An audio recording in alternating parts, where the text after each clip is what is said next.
नमस्ते दोस्तों, आप सबको मेरा राधे राधे और आप सबका स्वागत है मेरे इस YouTube channel Radhe Radhe eternal में। और मैं आशा करती हूँ कि आप सब बहुत खुश समाधानी होंगे और कृष्ण भगवान उनकी कृपा आप पर बरसा रहे होंगे। तो चलिए चलते हैं आगे। आज और एक पौराणिक कथा के बारे में, जो कि कृष्ण भगवान के बारे में एक कथा है। और ये कथा है उनके पास एक मणि था, सम्यंक मणि बोल के, सम्यंतक मणि नाम था उसका। तो वो बहुत मणि जो था वो बहुत ही चमत्कारी था और बहुत ही ऐसा मणि था कि वो मणि जिसके पास है उसको कभी किसी चीज़ की कमी नहीं हो सकती ज़िंदगी में। उसको हर वो ऐशो आराम मिल सकता है और बहुत ही सुख संपत्ति से वो इंसान अपनी ज़िंदगी गुजार सकता है। तो ऐसी इस मणि की एक खासियत थी और ये थी हमारे कृष्ण भगवान के पास में। तो उसके बारे में ये कहानी है।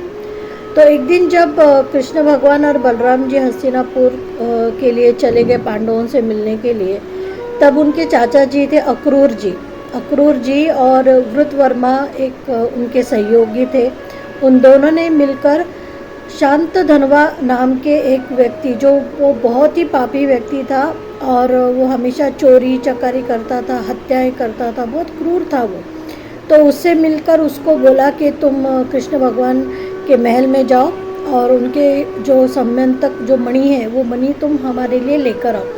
तो पहले तो उसने मना कर दिया, लेकिन बाद में फिर उसको उन लोगों ने बहुत ही फोर्स किया कि नहीं तुम जाओ, तुम कर सकते हो वगैरह। तो वो तैयार हो गया वो तैयार हो गया और वो कृष्ण भगवान के महल में चला गया। और वहाँ जाने के बाद उसने वहाँ पर उस मणि पाने के लिए बहुत वो कोशिश कर रहा था। और तभी उसने देखा वहाँ पर जो सत्यभामा जी थी, कृष्ण की पत्नी सत्यभामा, उनके जो पिताजी थे वो वहाँ पे सो रहे थे। वो मणि के दरवाजे के बाहर ही वो आराम कर रहे थे, उसकी रक्षा कर रहे थे। पर उसने उनकी हत्या कर दी और उनकी हत्या करके वो मणि लेकर वो भाग गया। और भागकर वो मणि लेकर जब वो आया तो सब जगह शोर शराबा हुआ। और सत्यभामा भी वहाँ पर आई और उन्होंने देखा कि अरे मेरे पिताजी की तो हत्या हो गई है। वो बहुत रोई, बहुत उन्होंने शोक किया। और उनको ये भी पता चला, कुछ लोगों ने देखा कि शांतधनवा जो है वो उसने उनके पिताजी का हत्या किया। तो उन्होंने श्राप दिया और उन्होंने प्रतिज्ञा ली कि जब तक कृष्ण भगवान इसको मारेंगे नहीं तब तक मैं मेरे पिताजी की अंत्यविधि नहीं करूँगी। ऐसा उन्होंने एक प्रण ले लिया।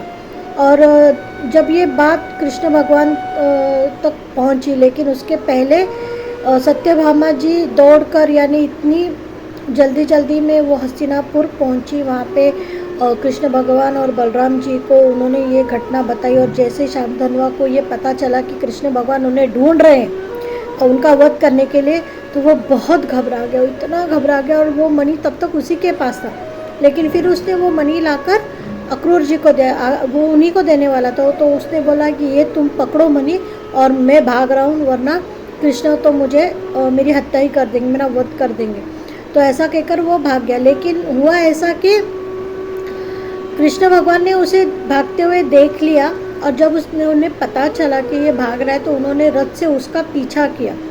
और पीछा करते करते बहुत दूर तक वो गए। और जब शांतधनवा ने देखा कि अरे कृष्ण भगवान तो रुक ही नहीं रहे, मेरे पीछे ही आ रहे, तो उसने एक चाल की, वो जंगल में घुस गया, घोड़ा वहीं छोड़ दिया उसने और वो जंगल में दूर तक पैदल भागने लगा। अब जंगल में रथ से तो उसको ढूंढना पॉसिबल ही नहीं था, वो शक्य ही नहीं था। इसलिए फिर कृष्ण भगवान ने अपने सुदर्शन चक्र का वापर किया और सुदर्शन चक्र ने शांतधनवा की जो मुंडी है उसको कट किया, धड़ से अलग कर दिया। और फिर वो लेकर आए, उनके जो सैनिक थे, कृष्ण भगवान के सैनिक, वो लेकर आए। और तब जाकर सत्यभामा जी ने अपने पिताजी का अंत्यविधि किया। अच्छा, इसमें ये हो गया कि अक्रूर जी को पता चल गया कि अरे अब ये शांतधनवा तो मारा गया है, यानी ये अब मुझ पर ही आएगा सब कुछ और कृष्ण मुझे छोड़ेगा नहीं, मेरा वध कर देगा वगैरह। इस डर से वो द्वारका छोड़कर जा रहे थे, चले गए थे वो द्वारका छोड़कर, क्योंकि उनको अपनी जान की रक्षा करनी थी। उनको पता था कृष्ण ने अगर सोच लिया तो वो किसी जो गलत करेगा उसको वो कभी छोड़ेगा नहीं, ये डर से वो चले गए। और जब कृष्ण को पता चला कि ये शांतधनवा ने ये मणि सम्यंतक मणि किसके लिए चुराई थी, तो उन्हें बहुत दुख हुआ। उन्हें इस बात का दुख हुआ कि मेरे ही चाचा ने मेरे घर में चोरी करवाई उस मणि के लिए, अगर वो मुझे मांगते तो मैं उनको दे देता, ऐसा कोई चाचा से बढ़कर तो कुछ था नहीं, मेरे पिताजी समान है, ऐसा उनको लगा। मगर जो अक्रूर जी वो बहुत डर गए थे और वो द्वारका छोड़कर चले गए। तो उनको जब पता चला कि अक्रूर जी द्वारका छोड़कर चले गए तो उनको बहुत बुरा लगा कृष्ण भगवान को। उन्होंने अपने सेवकों से कहा कि उनको सम्मान से वापस द्वारका लेकर आइए, आप पूरे सम्मान से, उनके साथ कोई भी दुर्व्यवहार नहीं होना चाहिए, बिल्कुल सम्मान से उनको द्वारका लेकर आइए। तो उसी तरह सब सेवक ने उनको ढूंढा, उनको बीच रास्ते में उनको पकड़ा और उनको अच्छे सम्मान के साथ में वो द्वारका लेकर आए और कृष्ण भगवान के समक्ष उनको खड़ा कर दिया। जब कृष्ण भगवान के समक्ष उनको खड़ा किया गया तो अक्रूर जी बहुत ही लज्जित थे, बहुत ज़्यादा लज्जित थे। वो बिल्कुल उनसे आँख नहीं मिला पा रहे थे, लेकिन कृष्ण भगवान ने उनके साथ में कोई भी दुर्व्यवहार नहीं किया क्योंकि वो उनको उनके पिताजी समान मानते थे। उनके लिए अक्रूर जी बहुत ही बड़े व्यक्ति थे, इनके पिताजी से भी बढ़कर वो उनके लिए थे। तो फिर कृष्ण भगवान ने उनको सम्मान से द्वारका में लाया, उनके घर लाया द्वारका में, उनकी आओ भगत की, उनका सम्मान किया, सब किया। और फिर उन्होंने बहुत शांति से, बहुत ही शांति से उन्होंने उनसे बात की और उनसे कहा कि चाचा जी, अगर आपको ये मणि चाहिए था तो आपने मुझसे मांग लेना चाहिए था। मुझे पता चला है कि ये मणि आपके पास है और आपने शंतधन्वा को बोलकर ये मणि आपने चुराया, पर आपको चुराने की कोई ज़रूरत नहीं थी चाचा। आप अगर मुझसे कहते तो मैं स्वयं ही आपको ये मणि दे देता।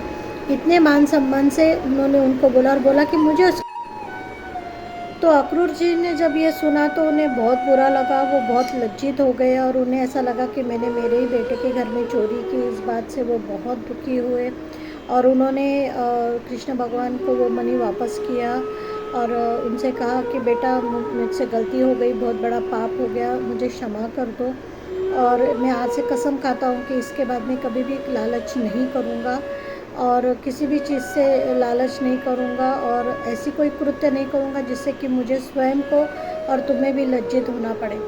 तो देखा आपने कि कृष्ण भगवान ने किस तरह उन्हें समझाया। वो उनके पिताजी समान थे तो उन्होंने उनको बहुत प्रेम से और अपनेपन से उनको समझाया और अक्रूर जी ने भी ये मान्य किया कि उनसे बहुत बड़ी गलती हो गई। तो इससे हमें ये सीख मिलती है कि लालच कभी भी नहीं करना चाहिए। अगर लालच करना ही है तो अच्छी चीज़ों का लालच कीजिए, ऐसा कि हाँ अब मैं भी आगे पढ़ूँगा, मैं उससे ज़्यादा पढ़ाई करूँगा, मैं उससे आगे बढ़ूँगा, लेकिन किसी और का नुकसान करके आप खुद का घर मत बनाइए, ये गलत है। ऐसा अगर आप करेंगे तो भगवान जी आपको कभी माफ़ नहीं करेंगे। आप जो भी गलत कृत्य करेंगे इसका कभी ना कभी आपको पश्चाताप ज़रूर होगा, क्योंकि भगवान सब कुछ देखते हैं और कृष्ण भगवान वक्त आने पर उस गलत चीज़ का हमको भुगतान भी देना पड़ता है उनको। तो मैं आशा करती हूँ कि आपको ये कहानी पसंद आई होगी और अगर आपको पसंद आई होगी तो प्लीज़ मेरे चैनल को लाइक, सब्सक्राइब और शेयर ज़रूर करें और ऐसी अच्छी अच्छी कहानियाँ और कथाएँ मैं आपके लिए लेके आती रहूँगी। और कमेंट में ज़रूर राधे राधे लिखना मत भूलिएगा और मिलती हूँ आप सबसे और एक ऐसे ही अच्छी वीडियो के साथ में। तब तक आप सबको मेरा राधे राधे।